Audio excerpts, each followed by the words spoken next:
গোপালের বনভোজন মহা উৎসবে মেতে উঠলেন হাজার হাজার কৃষ্ণ ভক্ত।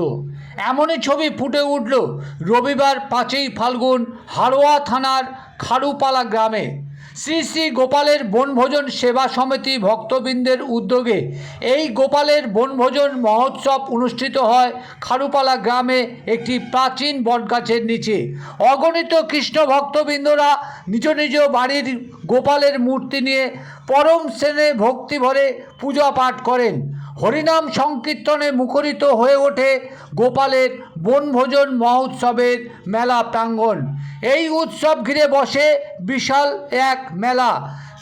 হাজার হাজার আগত ভক্তর জন্য থাকে নরনারায়ণ সেবার সুব্যবস্থা। দেখুন সেই গোপালের বনভোজন মহোৎসবের প্রাঙ্গণের ছবি, যেখানে চলছে আগত ভক্তের জন্যে মহা অন্নভোগের ব্যবস্থা। দেখুন সেই মুহূর্তের ছবি নজরে দেগঙ্গা পেজের এই ক্যামেরায় তুলে ধরা হলো তা।